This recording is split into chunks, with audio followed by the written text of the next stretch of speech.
Welcome to our Bible time this Sunday. We're so glad that you've joined us. Tonight we're going to look in Daniel chapter 3, and we're going to look at how God showed forth his power once again. So let's get right to it. In Daniel chapter 3, hopefully you have your Bibles and you're ready. The Bible says in verse 1, Nebuchadnezzar. What a name! Nebuchadnezzar. It's a big name. I wonder when he was a little boy if they called him Nebi. I don't know. But anyway, the Bible says that he was king and he made an image of gold. So he was a very wealthy king, he had lots of money. And his Bible says that the height of this image that he made, it was 60 cubits tall, 90 feet high. 90 feet high. That's really high, boys and girls. That's like if you have a building and each floor is 10 feet, that's like 9 stories high. A building that's 9 stories. That's like 9 times higher than, for sure, than your ceiling in your house. If you've been in our gymnasium, that would be like having 4 gymnasiums stacked on top of each other. That's how high it was. So it's really tall, and 6 cubits wide, which is 9 feet wide. And the Bible says that the king, in verse 2, sent to gather together all of the leaders of the land.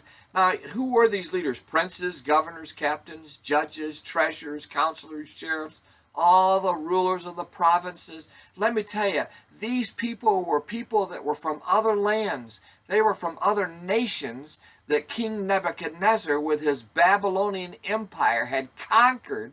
They had conquered all these other nations, and they took all the rulers and leaders out of those places, and he made them rulers in his own provinces and had their people underneath them, and they were to report to him. And so he calls them all to come to his kingdom, and they're wondering, we've got to go because we don't know what this king is going to ask us to do. But they're all there, the Bible says, and they're all standing. And then the king stood up, and when he stood up, he won their attention. And the Bible says that the king had a man there that he was called a herald. He was one that would shout out the orders of what the king wanted the people to do.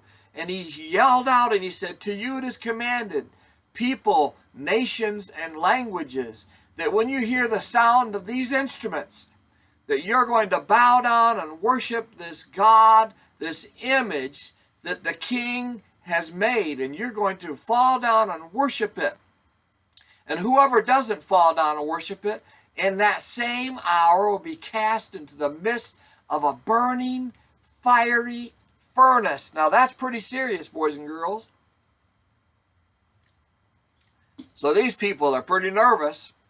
The Bible says that the instrument sounded, and all the people bowed down and worshiped, except there were 3 that didn't. And these 3 were found out because there were 2 Chaldeans. There were 2 servants of the king, and they were watching. And they saw these 3. And they went to the king and they said, "Oh, king, we have seen 3 people that did not bow down and worship you." Now these Chaldeans, they were jealous. They didn't like these 3 young men because these 3 young men were put in places of great importance right in Babylon, right there, right in the main center area of the kingdom. And these Chaldeans, they were jealous, and they wanted to do something to these 3 young men. Well, the Bible says, who are these? King Nebuchadnezzar wanted to know, who were they? And the Bible says that these men told him, "Well, king, it's Shadrach, Meshach, and Abednego." Now, who are these 3 young men, Shadrach, Meshach, and Abednego? Well, they were 3 young men that were captives. They were being held as captured men in Babylon. They were from Judah, so they were servants of God. They were believers in God, and those were not their real names. As a matter of fact, their real names, Shadrach's real name was Hananiah. And the name Hananiah meant beloved of God.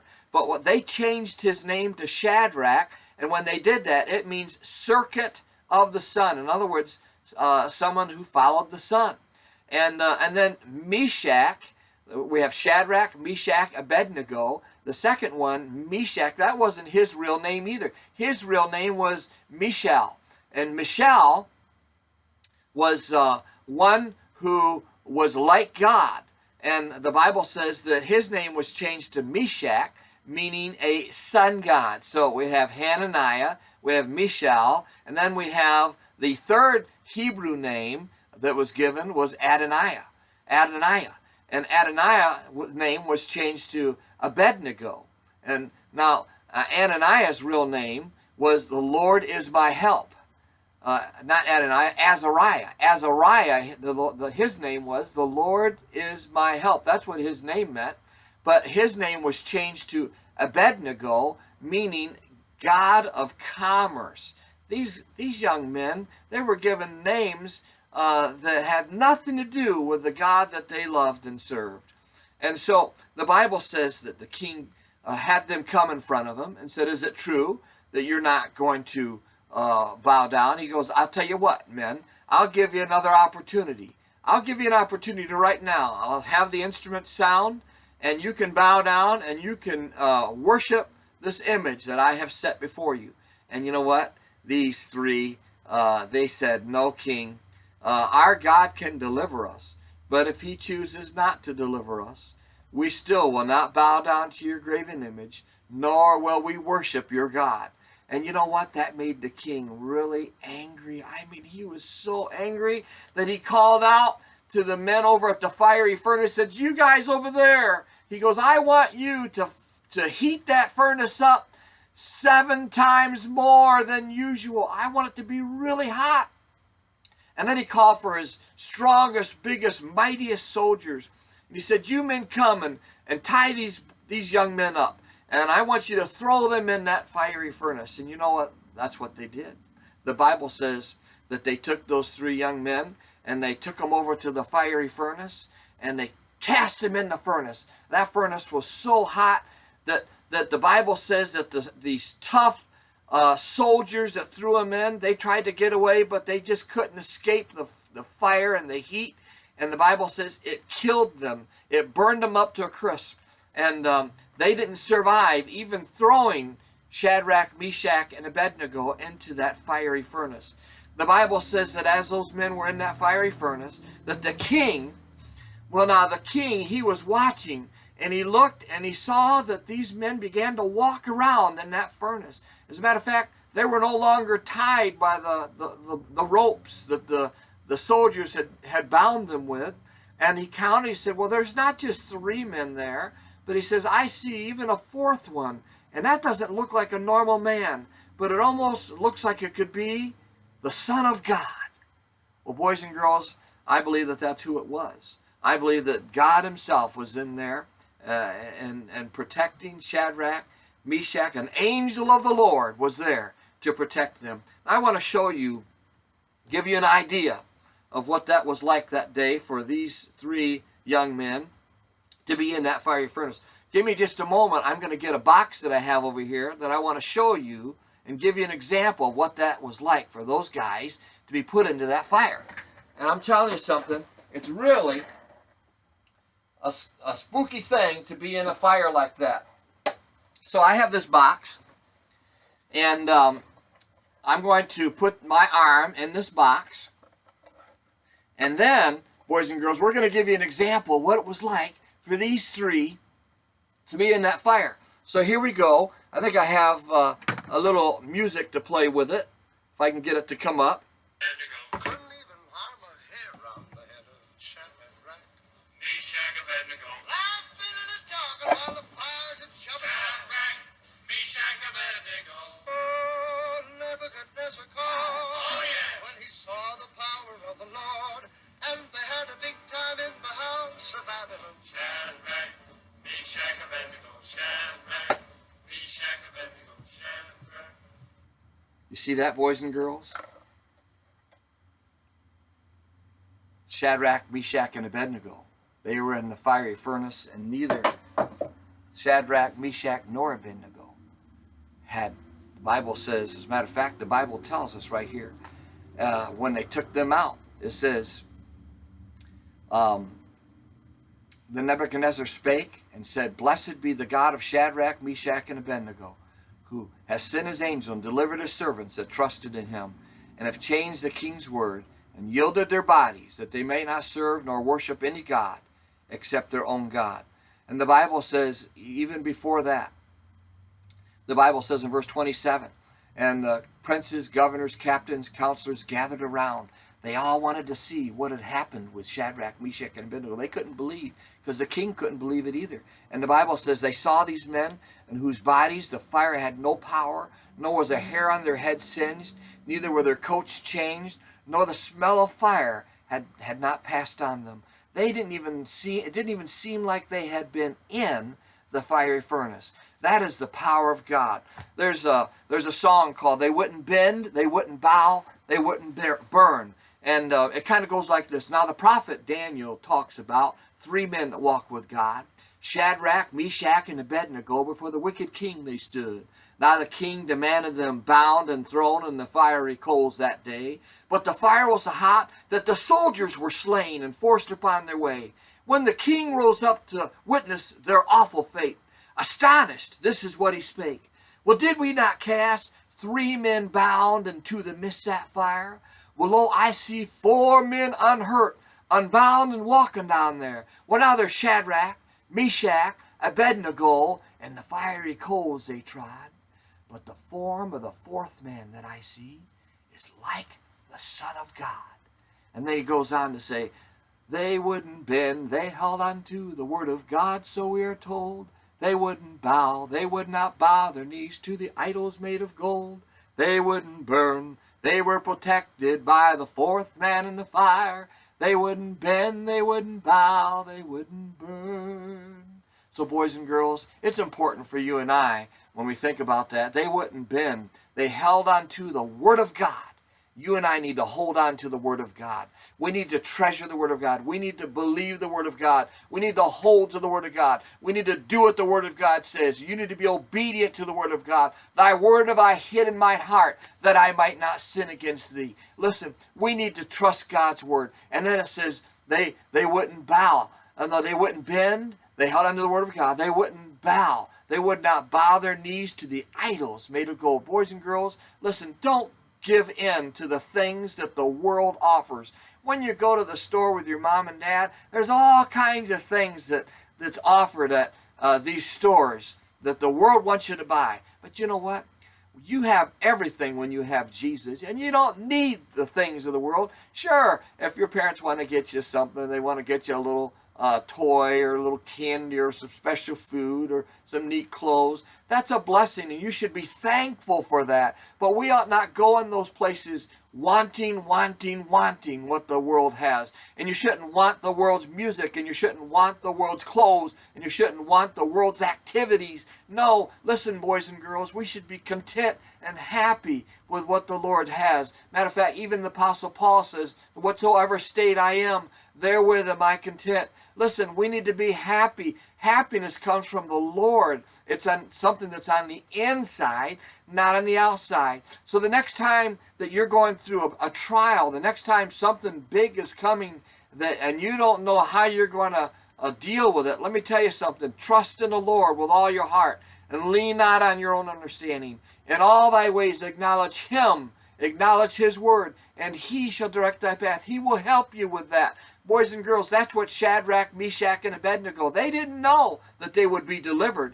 But you know what? They said, listen, O king, whether God chooses to deliver us and we live through this or not, we are not going to bow down to your graven image. We are not going to worship this God that you have made. We're going to live right. We're going to do right. We're going to be right no matter what. And boys and girls, that's how you and I need to live. And that's what we need to decide that we're going to do. You're going to obey your parents no matter what. You're going to do right no matter what. You're going to love others no matter what. This is what God wants us to do.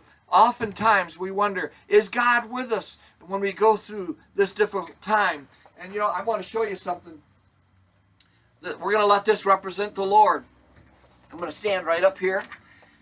we're going to let this represent the Lord. And you can see I have nothing in here. We're going to put this inside of this basket. Oftentimes, boys and girls, that we go through trouble. This bag is like a representation of trouble that we may go through. Just like the similar to the fiery furnace. We put it in there, and boys and girls, sometimes we look and we say, well, is God with us? Well, it doesn't seem like the Lord is with me. Look at we thought for sure that the Lord was with us, but we don't oftentimes we may wonder, is the Lord with me? Is he going to help me through this time? I'm going to tell you something. The Lord is always there. He's always willing to help you. And I want to show you that tonight with something really simple and practical. Here we have a regular Coke bottle, and it's empty, of course. We don't want to keep any Coke in there. I don't know how many of you like Coke, but we have that there. And we have a Pringles container, and this Pringles container has no Pringles in it. And so what we're going to do is we're going to demonstrate how God can show forth his power and how he's always with us. We'll take this top off, boys and girls. I'm going to take this Coke bottle, and I'm going to put it, I believe it'll fit, right into this Pringles can. So we're going to put it right in there. We're going to close it up, and we're going to cover it up just for a moment. And then what I want this to show you and I tonight is there are times when we don't think we see God and we don't know if God's with us. But I want you to know that God is always with us. And this Pringles can, even though we all love Pringles, this Pringles can represent that fiery furnace that you and I may find ourselves in sometimes. Difficult situations, things that scare us. And I want you to know that there are times, just like that Coke bottle was put in there, that you and I are put in situations and we don't know how it's going to turn out. But I want you to know that when you know the Lord Jesus Christ as your Savior, he's always with you. He'll never leave you nor forsake you. And I want you to see that. Remember we saw that not too long ago that the Lord Jesus, this was our bag of trouble, and we believed that the Lord was with us, and we see that we don't see the Lord, and this is another area of trouble. But I want you to know, boys and girls, that the Lord is with us. The Lord is with us, and he is always with us, and he'll never leave us nor forsake us, the Bible says. So, boys and girls, I want you to see tonight how faithful the Lord is, and that we can count on him. And I hope that you'll understand that God is wanting you to be faithful to him. He wants you to lean on him and to trust him. And I hope that you will do that. Now, I have a little contest for you tonight. We have these Bible stories. And next week, I'm going to be given a Bible story on let's see, what am I going to tell on next week? Next week, I'm going to be talking about, let me see. What is it going to be? I thought I had it on my mind here. We're going to be looking at Jonah and the whale. Next week will be Jonah and the whale. And you know what I want to do? I want to have a contest. And here's what I'd like you to do. When we have these messages, we put a picture, usually, on Facebook and on YouTube and on the live stream. There's usually a picture on there that kind of shows what the story is. Here's what I'm asking you to do. I'm asking every boy and girl that's listening and watching to draw a picture of Jonah and the whale. Draw a picture of Jonah and a whale, okay? Jonah and a big fish on the water. And however you want to draw it. And maybe he's on the beach just being spit out. But however you want to do it, I want you to do it. And boys and girls, what I'm going to do is I'm going to pick one of those pictures, and it may be yours, and I'm going to use that as our theme picture on these different websites. And if I get several great pictures and I just can't choose, I may put one on the church website live stream. I may use one on the YouTube, and I may use a different one on Facebook. And so I would like for you to draw the picture for next Sunday's Bible story, and then we will use that to advertise it. And so I would like you to send me that picture. It needs to be Mom and Dad, it needs to be horizontal, not vertical. It needs to be horizontal so that when you take that picture, it looks like this, and it's more wide than it is tall, so that I can put it in the box that it belongs in. And that'll be our contest. And there's no hurry. I want you to do it in color, and you can use whatever instrument tools you would like to use. But I hope that you'll get involved and you'll send that to me in the next few days, and we'll look forward to having that and using that. I'd like everyone to send it within the next few days. Please send it to me by like Tuesday, and Tuesday night. That would be great. I hope that you learned something from the Bible story tonight about how God will get you through troubles, but He wants you to trust in His Word. He wants you to trust in Him. He wants you to be faithful to Him because He is faithful to you. And listen, the Word of God will help us to learn to be faithful by studying the Word of God. Study to show thyself approved unto God, a workman that needeth not to be ashamed, rightly dividing the word of truth. I hope that you'll study the Word of God and you'll keep listening to God's Word as we give it right here on the online Bible story time. May the Lord bless you this evening and this weekend. We thank you for joining with us tonight.